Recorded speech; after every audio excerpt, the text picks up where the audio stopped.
Hello everyone, welcome to all of you once again in this continuous session of your photosynthesis.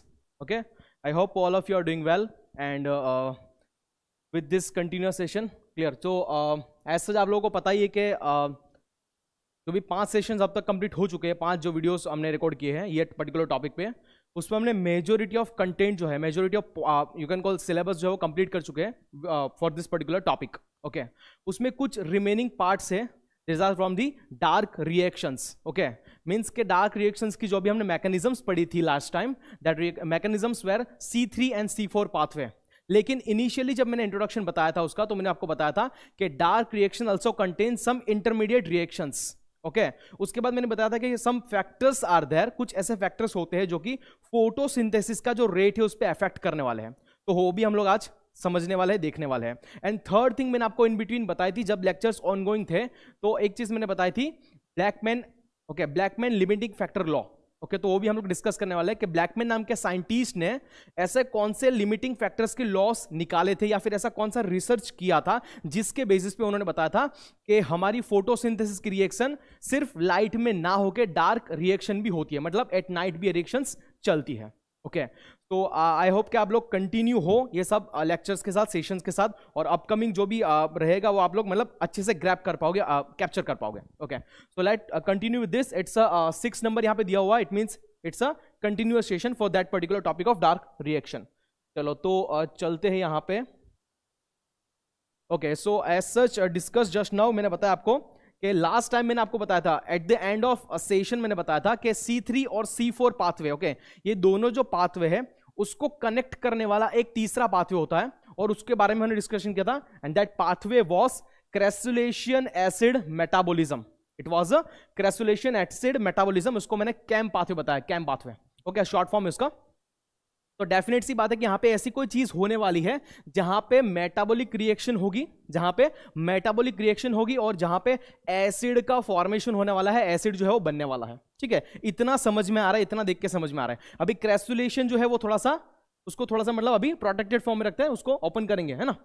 चलो तो one by one इसको समझने का try करते हैं. हर एक स्टेटमेंट, हर एक चीज जो मैंने यहाँ पे लिखी हुई है उसका बहुत डीप मीनिंग होने वाला है यहाँ पे, तो हर एक को अच्छे से समझने का ट्राई हम लोग करेंगे. First what I have written over here, it's a double fixation of CO2. Okay, double fixation of CO2. जैसे ही ये देखोगे सबके माइंड में स्ट्राइक होने वाला है कि हाँ, डबल फिक्सेशन ऑफ CO2 हुआ था C3 और C4 पाथवे में. इट मींस कि जब हमने सिर्फ C4 पाथवे पढ़ा था तो C4 पाथवे में फर्स्ट CO2 फिक्सेशन हुआ था, वही पाथवे जब कंटिन्यू हुआ था तो दूसरी बार CO2 रिलीज हुआ था और उसका फिक्सेशन हुआ था C3 पाथवे में. इट मींस के C4 में एक बार और C3 में एक बार. इट मींस के जो मैंने बताया ना इनिशियली आपको कि it's a reaction that performs intermediate part between C4 and C3 pathway. तो C4 में एक बार CO2 का फिक्सेशन होना, C3 में एक बार CO2 का फिक्सेशन होना. Okay, that's why it's a double fixation of CO2. ये पूरा हम लोग डिटेल में समझने वाले हैं, लेकिन इतना आपको क्लियर हो गया होगा. Next, okay, Opuntia is there, agave, aloe, sedum. Okay, these are the different plants. We'll call them as the xerophytes or succulents.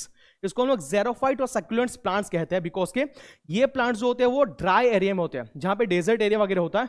It means कि जहां पे वाटर कंटेंट बहुत कम है, वाटर का अवेलेबिलिटी बहुत कम है. ओके, मतलब आपको थोड़ा सा क्लिक हो रहा होगा कि ये जो प्लांट्स है इसके अंदर अगर ये रिएक्शंस हो रही है, इट मींस कि this came reaction leads to conservation of water.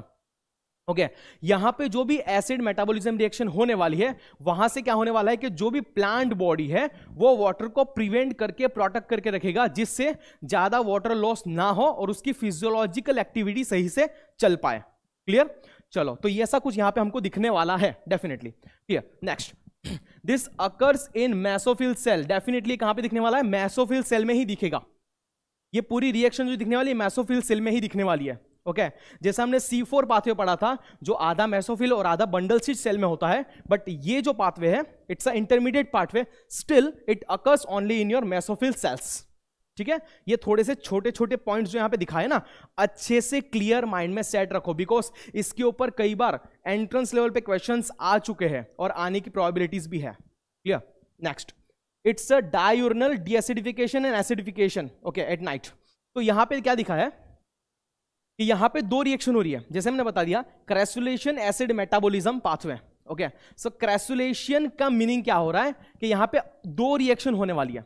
क्रैसुलेशन means क्या, इसका मीनिंग है दो रिएक्शन होने वाली है, अल्टरनेट और reversal you can call. Okay, मतलब नाइट में अगर एसिडिफिकेशन हो रहा है, नाइट में अगर एसिडिफिकेशन हो रहा है मींस एसिड अगर बन रहा है, तो डे में डी एसिडिफिकेशन होगा, मतलब एसिड से दूसरा कोई प्रोडक्ट बनेगा, फिर से वही प्रोडक्ट से रात को एसिड बनेगा, फिर से एसिड से वही दूसरा कोई प्रोडक्ट बनेगा दिन में। मतलब कंटिन्यूअस बेस्ड पे ये साइकिल जो है वो कंटिन्यूअस घूमने वाली है। मींस नाइट में एसिडिफिकेशन और दिन में डी एसिडिफिकेशन रिएक्शन साइमल्टेनियसली होने वाले हैं, चलने वाले हैं। ओके, और ये रिएक्शन जो होने वाली है it's a intermediate reaction between C3 and C4 pathway, जो आप लोग ऑलरेडी पढ़ चुके हो। क्लियर? तो ये थोड़ा सा आपको समझ के रखना है। Next, it helps to conserve water as usually, just मैंने आपको बताया कि यहां पे अगर ये ज़ेरोफाइट्स में दिखता है, अगर ये सैकुलेंट्स प्लांट्स में दिखता है, तो डेफिनेटली ये जो रिएक्शन है it helps to conserve water, water को कंजर्व करने के काम में आएगी, प्रोटेक्ट करने को काम में आएगी। ओके, तो जब भी हम लोग रिएक्शन पढ़ेंगे नेक्स्ट स्लाइड में, तो समझना है कि वाटर कैसे कंजर्व हो रहा है, वाटर कैसे बच रहा है यहां पे, वो भी इंपॉर्टेंट है समझना, है ना। तो चलो यहां पे एक नेक्स्ट स्लाइड पे चलते हैं, जंप करते हैं। ओके, तो ये जो दोनों डायग्राम है उसको ध्यान से देखो। ओके, मैं यहां पे थोड़ा साइड हो जाता हूं जो आपको दिखे इससे। ओके, एक जो है इट्स अ एसिडिफिकेशन, जो यहां पे लिखा हुआ है इट्स एसिडिफिकेशन रिएक्शन, और वो जो लिखा है it's a T acidification reaction, वहां पे मैंने दिखाया हुआ है, आप लोग सब देख सकते हो। ओके, तो एक चीज यहां पे दिख रही है कि एसिडिफिकेशन रिएक्शन है जो वो नाइट में हो रही है, और डी एसिडिफिकेशन रिएक्शन जो है वो डे में हो रही है। ठीक है, जैसा मैंने अभी एक्सप्लेन किया एज इट इज वैसा ही है। क्लियर? तो एक चीज यहां पे थोड़ी सी अल्टर्ड है, जो हम लोग नॉर्मल बेसिस पे पढ़ते हैं, नॉर्मल बेसिस पे कोई भी C3 और C4 प्लांट्स के रिगार्डिंग, के स्टोमाटा जो है, स्टोमाटा जो है वो डे में ओपन होते हैं और नाइट में क्लोज होते हैं। स्टोमाटा डे में ओपन होते हैं और नाइट में क्लोज होते हैं, लेकिन इन दिस केस यहां पे क्या हो रहा है, केस पूरा उल्टा है। In the case of succulent plants और ज़ेरोफाइट्स, ओके, नाइट में स्टोमाटा ओपन होगा, जैसे यहां पे देखो स्टोमाटा ओपन दिखाया, यहां पे इट्स स्टोमाटा जो नाइट में ओपन है, और डे में स्टोमाटा जो है वो क्लोज रहने वाला है। ठीक है, तो ये important you can call mechanism है जो आपको समझना है। क्लियर? तो पहले हम लोग एसिडिफिकेशन में देखते हैं कि भैया यहां पे क्या प्रोसेस हो रही है, देखना तो पड़ेगा, समझना तो पड़ेगा। ओके, इसका नेट रिएक्शन भी दिया है तो वो भी समझेंगे, लेकिन अभी के लिए ये अंडरस्टैंड करते हैं। ओके, सो नाइट के अंदर यहां पे स्टोमाटा जो है वो ओपन होता है, और जैसे ही नाइट में स्टोमाटा ओपन रहेगा, ओके, एनवायरमेंटल CO2 जो है वो अंदर आने वाला है। कहां जाने वाला है?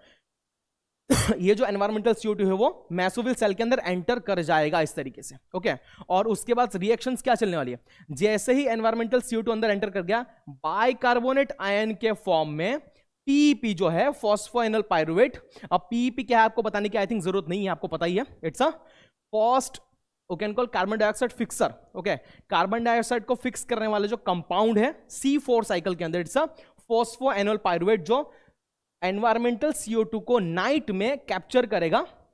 ओके, और क्या फॉर्म करेगा, it will create ऑक्जेलो acetic acid, it will create your ऑक्जेलो acetic acid OAA। मैंने आपको लास्ट सेशन में बताया था मेरे कि C3 साइकिल को C3 क्यों कहते हैं और C4 को C4 क्यों कहते हैं। जैसे मैंने बताया था कि C3 साइकिल में जो फर्स्ट स्टेबल कंपाउंड बनता है वो होता है 3 carbon containing compound.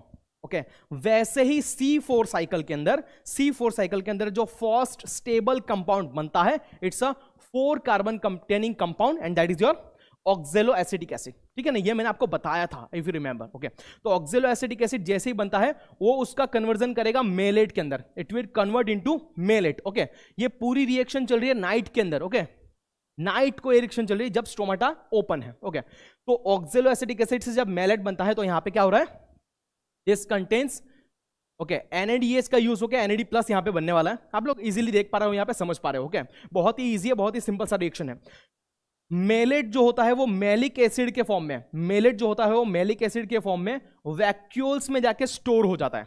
Okay, ऑक्जेलो acetic acid से मेलेट बनेगा, और मेलेट से जब मेलिक एसिड बनेगा तो it will get store into vacuole, okay, तो रात को वैक्यूल में मेलिक एसिड जाके स्टोर हो जाएगा। इतना हमको समझ में यहां पे आ गया। ठीक है, ये जो structure its structure of chloroplast, और यहां पे देखो मैंने स्टार्च बताया है, और स्टार्च में जो भी है you can call phosphorylation reaction होने के बाद PEP बनेगा, जो हम लोग ऑलरेडी आई थिंक पढ़ेंगे बाद में। ठीक है, उसको हम लोग समझने वाले, पढ़ने वाले in upcoming chapters like respiration. Clear? दूसरा अभी यहाँ पे आता है, तो आई थिंक ये आपको क्लियर होगा ये वाला पार्ट। दूसरा यहाँ पे जंप कर दें। Okay, so it's a day. Day में क्या होता है, स्टोमाटा गेट क्लोज। देखो यहाँ पे स्टोमाटा क्लोज है। ओके, तो स्टोमाटा अगर क्लोज है तो CO2 अंदर एंट्री नहीं कर पाएगा और H2O बाहर नहीं जा पाएगा। देखो H2O अगर बाहर नहीं जा पा रहा है, इट मीन्स के यहाँ पे H2O का कंजर्वेशन हो रहा है। मीन्स के दिन में सक्यूलेंट्स और ज़ेरोफाइटिक प्लांट्स जो मैंने बताया, ओके, वो क्या कर रहे हैं, what they are performing, what they are doing, कि H2O जो है उसका कंजर्वेशन कर रहे हैं, उसको प्रोटेक्ट करके रख रहे हैं। बिकॉज के डे में यहाँ पे स्टोमाटा जो है वो क्लोज रहने वाला है, ठीक है, और CO2 को भी एब्सॉर्ब वो नहीं कर पाएगा दिन में। तो अगर वो CO2 को एब्सॉर्ब नहीं कर पाएगा तो क्या होने वाला है कि जो भी यहाँ पे एसिडिफिकेशन रिएक्शन हो रही है नाइट में, इट मीन्स के जब मैलिक एसिड यहाँ पे नाइट में बन रहा है, टोटली इससे उल्टी और रिवर्स कंडीशन यहां पे दिखने वाली है। बिकॉज डे में स्टोमाटा क्लोज है, CO2 अंदर नहीं आ सकता है, तो जो भी मैलिक एसिड वैक्यूल के अंदर स्टोर था वो अभी मैलेट में कन्वर्ट होगा और मैलेट से पाइरुवेट बनेगा। मतलब वो रिएक्शन का टोटल यहां पे उल्टा रिएक्शन, रिवर्स रिएक्शन दिखने वाला है। That's why we are calling कि नाइट में एसिडिफिकेशन रिएक्शन होता है और डे में यहां पे डी एसिडिफिकेशन रिएक्शन दिखने वाला है, ठीक है। और जब यहां पे डे में डी एसिडिफिकेशन रिएक्शन दिखेगा और मेलेट से जब पाइरुवेट बनेगा, so in this particular process you will have कि CO2 का रिलीज होगा और ये CO2 जाने वाला है डेफिनेटली कैल्विन साइकिल और C3 साइकिल के अंदर, ठीक है। तो आई होप कि आप लोग को समझ में आ ही गया होगा कि बहुत ही सिंपल सा कंसेप्ट है, बहुत ही सिंपल सा मैकेनिज्म है जो आपको दिख रहा है C4 और C3 साइकिल के बीच में, जो नाइट में भी होता है और डे में भी होता है। नाइट में हो रहा है एसिडिफिकेशन, डे में हो रहा है डी एसिडिफिकेशन। नाइट में एसिडिफिकेशन क्यों हो रहा है, बिकॉज CO2 अंदर एंटर कर सक रहा है, ओके, और डे में क्यों नहीं हो रहा है, बिकॉज वहां पे स्टोमाटा क्लोज है तो CO2 एंटर नहीं कर सकता है। सो दिस पर्टिकुलर रिएक्शन, इसको हम लोग बोलते हैं क्रेसुलेशन एसिड मेटाबॉलिज्म पाथवे। क्लियर? तो इसको अच्छे से पढ़ो, कहीं पे आपको लगे डायग्राम ड्रॉ कर लो, वीडियो को पॉज कर लो, समझ लो, अंडरस्टैंड कर लो एक एक लाइन को, ठीक है, जैसे भी आपको लगे। क्लियर? तो आई होप कि आपको समझ में आया होगा। अभी नेक्स्ट इसका हम लोग देखने वाले हैं पूरा का पूरा नेट रिएक्शन। जैसे हम लोग हर बार देखते हैं, C3 में देखा, C4 में देखा, फोटो रेस्पिरेशन में देखा कि नेट रिएक्शंस क्या होती है। मतलब जो भी बड़ी से बड़ी कॉम्प्लेक्स से कॉम्प्लेक्स साइकिल चली, उसका एक नॉर्मल नेट रिएक्शन होता है, ओवरऑल रिएक्शन जिसको कहते हैं हम लोग, ठीक है। तो यहां पे हम लोग देखते हैं एसिडिफिकेशन और डीएसिडिफिकेशन, दोनों रिएक्शंस मैंने यहाँ पे दिखाई है, ओके। एसिडिफिकेशन जो आपने पहले देखा जो एट नाइट होता है, डीएसिडिफिकेशन जो एट डे होता है, ओके। तो यहां पे देखो PEP का यूज करके क्या बन रहा है, ऑक्सैलो एसिटिक एसिड, जो हमने वहां पे डिस्कस करा था इसके पहले की प्रीवियस स्लाइड में। ऑक्सैलो एसिटिक एसिड से फाइनली क्या बनने वाला है, मैलिक एसिड बनेगा। और ये मैलिक एसिड स्टोर हुआ था हमारा कहां पे, वैक्यूल के अंदर। कहां हुआ था स्टोर, वैक्यूल के अंदर। क्लियर? तो ये हो गया उसका net reaction. Same as it is यहां पे डी एसिडिफिकेशन में क्या होगा कि जो मैलिक एसिड स्टोर था वैक्यूल में रात में, वो दिन में अभी क्या हो गया, उसका मैलिक एसिड एंजाइम का यूज करके उसका कन्वर्जन हो गया पाइरुवेट के अंदर। और जब पाइरुवेट बना तो साथ में CO2 भी रिलीज आउट हुआ, जो कि C3 साइकिल में काम लगा था, ठीक है ना। तो ये हम लोग पढ़ पाए, देख पाए हैं, समझ पाए हैं। क्लियर? अब जो मैंने ब्लैक से यहां पे नोटिफाई किया है, this are the enzymes, okay, जो ब्लैक कलर से लिखा हुआ, दिस आर दी एंजाइम्स।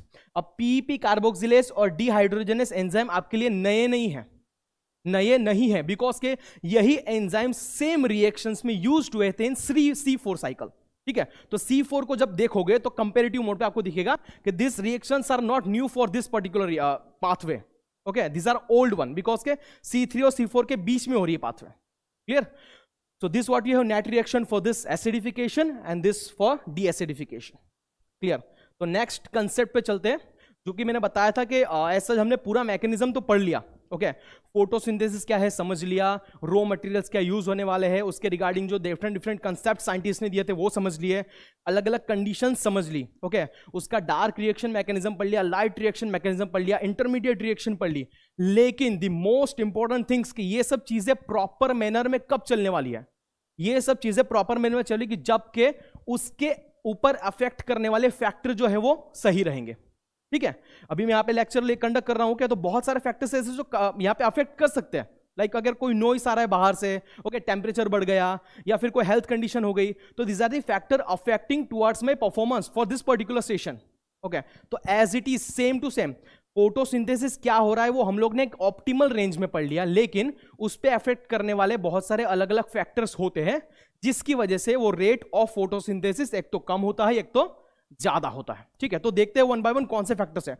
चलो first will go with light. Okay, यहां पे कुछ चीज दिखाई मैंने। ओके, लाइट डेफिनेटली अफेक्ट करेगा। जितने भी लोग कनेक्टेड है या पढ़ चुके हैं फोटोसिंथेसिस, सब लोग बताएंगे कि अगर लाइट का इंटेंसिटी बढ़ेगा तो रेट ऑफ फोटोसिंथेसिस बढ़ेगा। एग्री विद दिस, एकदम परफेक्ट है। लेकिन वो भी एक पॉइंट तक बढ़ता है, उसको हम बोलते हैं लाइट सैचुरेशन पॉइंट। ओके, मतलब के लाइट का इंटेंसिटी बढ़ने के साथ रेट ऑफ फोटोसिंथेसिस बढ़ेगा, but up to a particular point, उसके बाद जो है मैक्सिमम लाइट इंटेंसिटी पे रेट ऑफ फोटोसिंथेसिस जो है वो सेम रहेगा, स्टेशनरी फॉर्म में रहेगा। Okay, so will call it as a light saturation point. Okay, ऊपर जो दिखा है it's a LCP, it's a light compensation point. Okay, light compensation point क्या होता है कि it's a intensity of light. ये लाइट की एक ऐसी इंटेंसिटी है, इतनी कम इंटेंसिटी है जहां पे स्टोमाटा के अंदर जो एक्सचेंज ऑफ गैसेस हो रहे हैं, मतलब कि CO2 अंदर जा रहा है और O2 बाहर निकल रहा है, वो ब्लॉक हो जाएगा, वो स्टॉप हो जाएगा। अगर स्टोमाटा ओपन है फिर भी, स्टोमाटा ओपन है फिर भी CO2 अंदर नहीं जाएगा, O2 बाहर नहीं आएगा।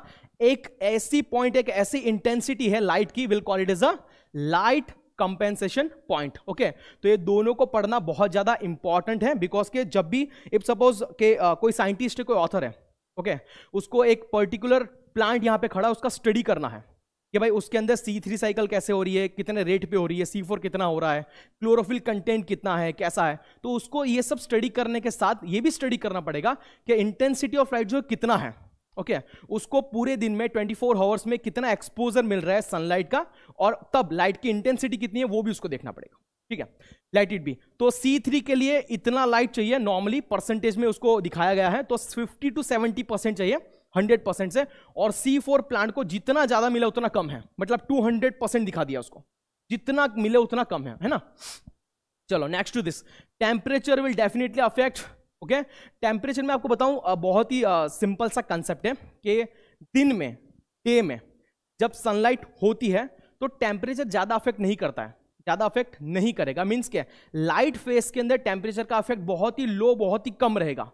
बट जब डार्क फेस आएगा, C3 साइकिल और C4 साइकिल आएगी, तो वहां पे टेम्परेचर डेफिनेटली अफेक्ट करने ही वाला है।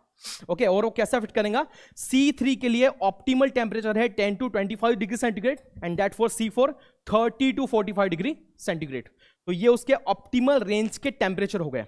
Okay, according to research, scientist का ऐसा बोलना है कि मिनिमम से ऑप्टिमल रेंज तक, फॉर एग्जाम्पल मैं 0 डिग्री सेंटीग्रेड को मिनिमम पकड़ लूं और यहां पे 25 को ऑप्टिमल पकड़ लूं, तो 0 डिग्री सेंटीग्रेड से 25 डिग्री सेंटीग्रेड तक जब टेम्परेचर बढ़ेगा, तो एवरी 10 डिग्री सेंटीग्रेड पे rate of photosynthesis get double out. Okay, यहां पे दिखाए देखो कि हर मिनिमम से जब ऑप्टिमल तक बढ़ेगा तो हर 10 डिग्री सेंटीग्रेड पे जो रेट ऑफ फोटोसिंथेसिस है वो डबल होता जाएगा। ओके, और ऑप्टिमल के बाद भी वो थोड़ा सा बढ़ेगा और फिर वो स्टेशनरी फेज दिखाएगा, मतलब वो स्टेबल रहेगा। ओके, कांस्टेंट रहेगा। ठीक है, तो this what we have effect of temperature. Next will go with this CO2। Okay, तो CO2 ऐसे स्पेशली सबको पता है कि CO2 की क्वांटिटी बहुत ही कम रिक्वायर्ड है। ऐसा एनवायरनमेंट में भी CO2 बहुत ही कम है, 0.04% है, तो उसमें से भी बहुत कम रिक्वायरमेंट होता है CO2 को फोटोसिंथेसिस के परफॉर्म करने के लिए। ओके, रेट ऑफ फोटोसिंथेसिस के लिए, तो यहाँ पे अगर 0.05% तक CO2 अगर बढ़ता है तो रेट उसका इंक्रीज होगा।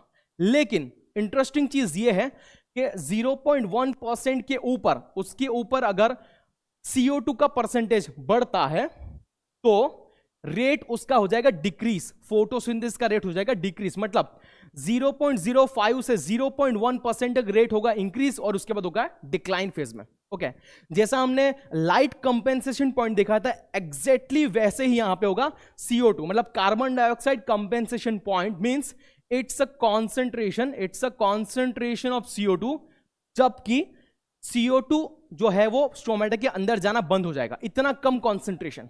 ओके, एनवायरमेंट के अंदर CO2 का इतना कम कॉन्सेंट्रेशन होना, जबकि वो स्टोमाटा अगर ओपन भी है फिर भी उसके अंदर नहीं जा पाएगा, एंटर नहीं कर पाएगा। Will call that point as a, that concentration of CO2 will call it as a CCP, it's a carbon dioxide compensation point. ठीक है, नेक्स्ट वाटर स्पेशली हमने डिस्कस करा ही था जब पढ़ा था raw material use for photosynthesis. तो मैंने जैसे आपको कैलकुलेशन करके बताया था कि अगर 100 ml ऑफ वाटर जमीन से एब्सॉर्ब कर रहा है प्लांट 100 ml, तो उसमें से सिर्फ 1 ml भी नहीं, 1 ml से भी कम क्वांटिटी में का वाटर जो है वो यूज होता है फोटोसिंथेसिस के लिए। क्लियर? तो यहां पे देखो लेस देन 1% जो है वाटर यूज होने वाला है। उसमें भी अगर एक्सेसिव ट्रांसपिरेशन हो रहा है, देखो ट्रांसपिरेशन मुझे बताने की जरूरत नहीं है, सबको पता है, सब लोग जानते हैं, it's a loss of water in the form of water vapour from aerial part of plant body. ठीक है, तो अगर ट्रांसपिरेशन ज्यादा है, पेड़ में से वाटर का लॉस अगर ज्यादा हो रहा है तो क्या होगा?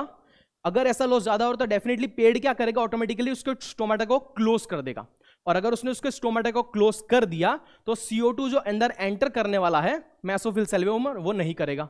तो डेफिनेटली कि अगर एक्सेसिव ट्रांसपिरेशन होगा तो क्या होगा? Rate gate decrease. Okay, rate क्या होगा? फोटोसिंथेसिस का डिक्रीज हो जाएगा, बिकॉज के ट्रांसपिरेशन बढ़ा, stomata gate close, CO2 enter नहीं हो पाएगा, तो रेट उसका कम होने वाला है।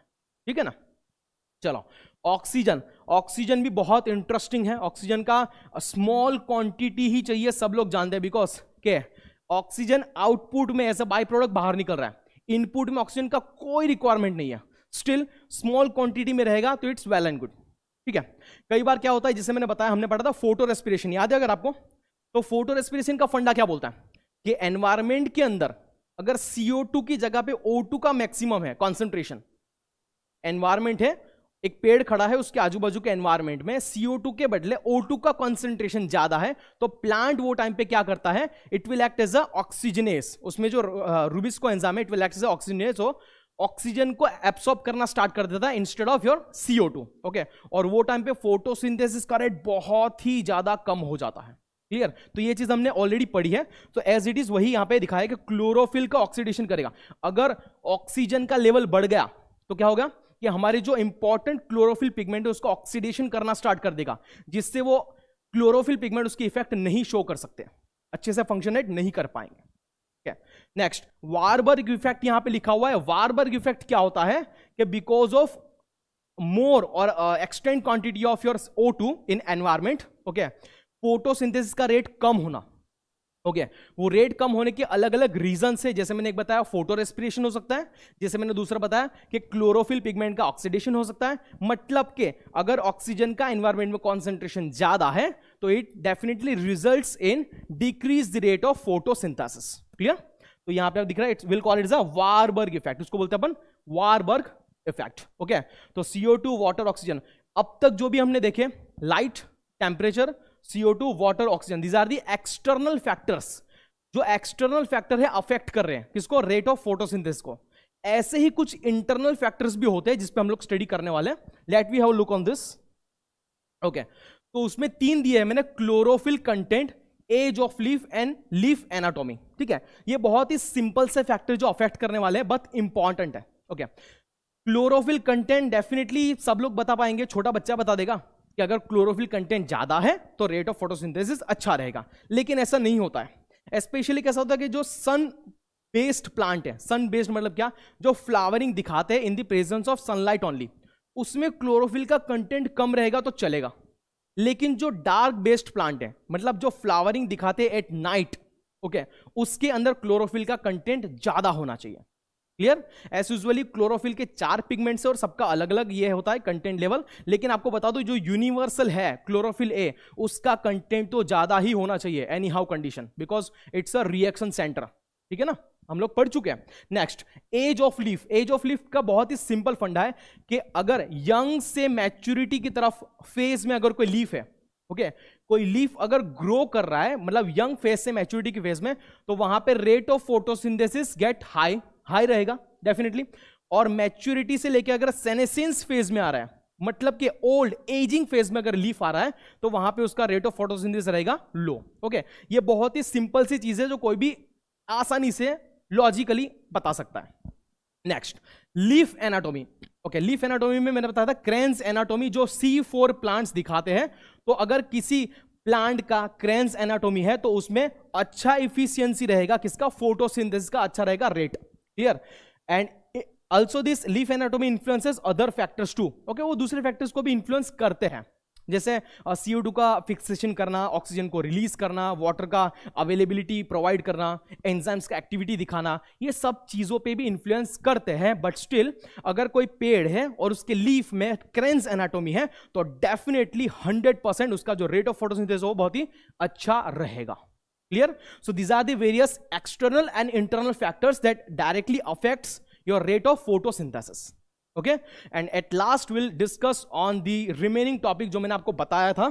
And that topic what I have taken over here is it's a Blackman reaction. Okay? It's a Blackman's law of limiting factor.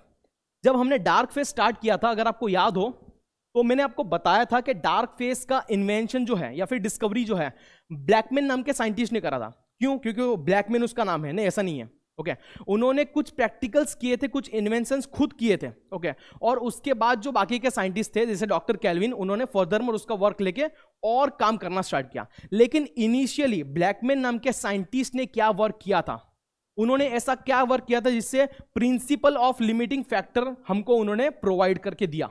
Okay, तो वो थोड़ा सा हम लोग देखने का ट्राई करते हैं। ओके, उन्होंने जो भी वर्क किया था वो यहाँ पे दिखाया हुआ है। ये पूरा जो आप अगर देखोगे ना ग्राफ अच्छे से तो यू विल लॉजिकली अप्लाई कि भाई उन्होंने क्या वर्क करा था। ओके, एक्स एक्सिस पे आप लोग देख सकते हो कि it's a intensity of light, food candle. Okay, normal जो कैंडल होती है फूड कैंडल, उसके बेस पे उन्होंने इंटेंसिटी ऑफ लाइट को लिया है। ओके, तो एक्स एक्सिस पे इंटेंसिटी ऑफ लाइट लिया 500 से लेके 2500 तक। क्लियर? वाई एक्सिस पे उन्होंने लिया रेट ऑफ फोटोसिंथेसिस। ओके, अभी ये दोनों का कंपैरिजन उन्होंने किया है। ओके, तो आपको मैं बता दूं, उनको जैसे उन्होंने एक्सपेरिमेंट स्टार्ट किया तो उनको अलग अलग फैक्टर्स मिलते गए, लिमिटिंग फैक्टर्स। जैसे मैंने बताया ना कि सम फैक्टर्स आर देयर जो कि अप्लाई होने वाले हैं किसके ऊपर, रेट ऑफ फोटोसिंथेसिस के ऊपर। तो वैसे ही इन्होंने भी कुछ फैक्टर्स ढूंढे थे, तभी तो हम लोग पढ़ रहे हैं आज। अगर ये ढूंढते नहीं तो पढ़ते क्या हम लोग? समझ में आता क्या? बिल्कुल नहीं आता। ओके, तो उसको समझना तो पड़ेगा।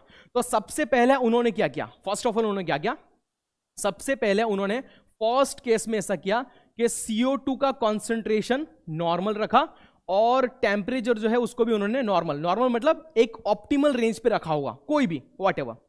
CO2 का कॉन्सेंट्रेशन एक ऑप्टिमल रेंज पे है और टेम्परेचर एक ऑप्टिमल रेंज पे है, और उन्होंने लाइट की इंटेंसिटी जो है वो जीरो कर दी, लाइट की इंटेंसिटी जो है जीरो कर दी। ठीक है, तो यहां पे तीसरा है कि भाई लाइट जो है वो उन्होंने जीरो इंटेंसिटी कर दी। ये टाइम पे उनको क्या दिखा कि भाई यहां पे कोई भी फोटोसिंथेसिस नहीं हो रहा है, यहां पे कोई भी फोटोसिंथेसिस नहीं हो रहा है। मतलब कार्बन डाइऑक्साइड का कॉन्सेंट्रेशन सही है, टेम्परेचर ऑप्टिमल रेंज पे है, लेकिन लाइट जो है वो इन्फ्लुएंस कर रहा है रेट ऑफ फोटोसिंथेसिस को, ये उनको पता चला। ठीक है, अब उन्होंने क्या किया, यही कंडीशन को आगे बढ़ा के उन्होंने लाइट जो है उसको इंक्रीज करा, मतलब लाइट की इंटेंसिटी को उन्होंने इंक्रीज किया। ओके, तो जैसे ही उन्होंने लाइट की इंटेंसिटी को इंक्रीज किया, रेट ऑफ फोटोसिंथेसिस क्या हो गया, इंक्रीज हो गया। देखो यहां पे दिख रहा है, यहां तक इंक्रीज हुआ। ओके, लेकिन वो भी ज्यादा काम नहीं कर पाया, ज्यादा नहीं चल पाया, वो भी ज्यादा नहीं चल पाया। ठीक है, तो उन्होंने तब क्या बोल दिया कि भाई लाइट, उन्होंने फर्स्ट स्टेटमेंट उनका क्या दिया था पता है, कि light is your limiting factor for photosynthesis. Means के अगर मैं दोनों को कांस्टेंट रखूं और लाइट को बढ़ाऊं तो रेट ऑफ फोटोसिंथेसिस बढ़ता है। लेकिन ये भी फेल गया। क्यों फेल गया? क्योंकि लाइट बढ़ाने के बाद भी फोटोसिंथेसिस एक पर्टिकुलर लिमिट तक ही बढ़ पाया, उसके बाद फिर से उन्हें कांस्टेंट हो गया रेट फोटोसिंथेसिस का। क्या हो गया? कांस्टेंट हो गया। तो अब उनके माइंड में है कि अब क्या करना चाहिए, next to this what we need to do is. Okay, तो यहां पे देखो उन्होंने इनसफिशिएंट CO2 लिया दूसरी कंडीशन में। ओके, ये हो गई पहली कंडीशन जहां पे उन्होंने लाइट को एज अ लिमिटिंग फैक्टर बताया। ओके, नेक्स्ट कंडीशन में उन्होंने क्या किया, मैं इसको थोड़ा सा निकाल देता हूं तो आपको नेक्स्ट कंडीशन अच्छे से समझ में आएगी। क्लियर? हाँ, नेक्स्ट कंडीशन में उन्होंने क्या किया कि भाई लाइट की इंटेंसिटी उतनी ही रखी जितनी थी। ओके, तो लाइट को कांस्टेंट रखा, टेम्परेचर को कांस्टेंट रखा, और CO2 का लेवल जो है वो बहुत ही गिरा दिया, उसको इनसफिशिएंट कर दिया। क्या कर दिया? उसको इनसफिशिएंट कर दिया। ओके, तो जैसे ही CO2 को इनसफिशिएंट किया, रेट ऑफ फोटोसिंथेसिस यहां पे कांस्टेंट आने लगा। क्या आने लगा? यहां पे कांस्टेंट आने लगा। ठीक है, अब उन्होंने ये देखा कि यार CO2 की वजह से भी यहां पे तक दिक्कत हो रही है, तो उन्होंने क्या करा कि CO2 का लेवल फिर से कर लिया इंक्रीज। क्या कर लिया उन्होंने? इंक्रीज कर लिया, बढ़ा दिया। ठीक है, तो जैसे ही उन्होंने इनसफिशिएंट CO2 से एक्सेस CO2 पे जंप किया, फिर से रेट ऑफ फोटोसिंथेसिस यहां पे बढ़ने लगा। फिर से क्या हो गया? रेट ऑफ फोटोसिंथेसिस बढ़ने लगा। तब उन्होंने क्या बोला कि भाई CO2 is also a limiting factor for photosynthesis, ठीक है। लेकिन ये भी ज्यादा देर तक चल नहीं पाया, ज्यादा काम नहीं कर पाया। यहां पे भी देखो एक लेवल तक आगे फोटोसिंथेसिस का रेट जो है वो कांस्टेंट हो गया। क्या हो गया यहां पे? कांस्टेंट हो गया। तो अब उनके माइंड में क्या आया कि भाई अभी CO2 भी हो गया, अभी इंटेंसिटी ऑफ लाइट भी हो गई, तो अभी बच गया सिर्फ टेम्परेचर, ठीक है। तो थर्ड कंडीशन हम लोग चलते हैं, it's a temperature condition, clear.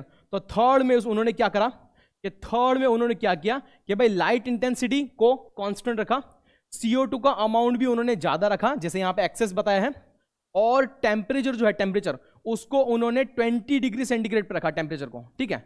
जब उन्होंने टेम्परेचर को 20 डिग्री पे रखा तो ज्यादा इफेक्ट नहीं मिला। क्या हो गया? फोटोसिंथेसिस का रेट फिर से कांस्टेंट हो गया, फिर से यहां पे स्टेशनरी फॉर्म में आ गया। तो अभी उनको टेंशन आ गया भाई ऐसा क्यों हो रहा है। तो अब उन्होंने क्या किया, 20 डिग्री सेंटीग्रेड से लेके उन्होंने डायरेक्टली 35 डिग्री सेंटीग्रेड टेम्परेचर को बढ़ा दिया। ये दोनों को कांस्टेंट रख के टेम्परेचर को सिर्फ बढ़ा दिया। तो अब उनको क्या मिला कि अब उनको मिला कि फिर से रेट ऑफ फोटोसिंथेसिस बढ़ने लग गया यहां पे, ठीक है। तो अब उन्होंने क्या कंक्लूजन किया कि भाई लिमिटिंग फैक्टर जो होता है फोटोसिंथेसिस का, its light also, CO2 also and temperature also, ठीक है। तो ये उन्होंने कंक्लूजन निकाला और फाइनली उनको एक ऐसी कंडीशन मिली जहां पे लाइट की इंटेंसिटी ज्यादा थी, टेम्परेचर था अपना 35 डिग्री सेंटीग्रेड और CO2 का अमाउंट भी था एक्सेस, ओके। और तब उनको मैक्सिमम पीक मिला, maximum you can call rate of photosynthesis मिला, ठीक है। तो अकॉर्डिंग टू दिस कंसेप्ट और दिस प्रिंसिपल उन्होंने ये रिएक्शन करी थी लाइट के प्रेजेंस में और लाइट के एब्सेंस में, और तभी उनको पता चला कि जब उन्होंने लाइट के एब्सेंस में इनिशियली करी ना रिएक्शन, तब उनको पता चला कि भाई फोटोसिंथेसिस डार्क में भी होता है और लाइट में भी होता है, ठीक है। और उन्होंने 3 इंपॉर्टेंट लिमिटिंग फैक्टर्स बताए थे, and those factors are light, CO2 and temperature. These are definitely influencing your rate of photosynthesis, ठीक है।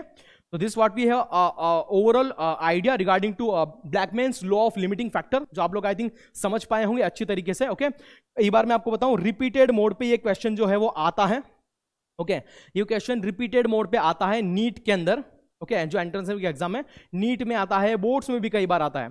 तो ये जितने भी मेरे सेशंस हुए हैं अब तक, ओके, 1 से लेके 6 सेशंस, यहां पे मैंने मैक्सिमम ज्यादा से ज्यादा कंटेंट देने का ट्राई किया है, जिससे कि आपका 8, 9, 10, 11, 12 के अंदर आने वाला फोटोसिंथेसिस का बोर्ड्स लेवल, कॉम्पिटिटिव जितनी भी एग्जाम से सब लेवल यहाँ पे आप लोग क्रैक कर पाओ अच्छी तरीके से, ठीक है। और अपकमिंग अगर फ्यूचर में अगर सिविल एग्जामिनेशंस दो, मतलब गवर्नमेंट एग्जाम्स, तो उसमें भी ये नॉलेज आपको अप्लाई हो सकता है, काम में आने वाला है, okay. So thank you so much for being with me throughout this all sessions, okay. Hope for the best luck for future. Thank you.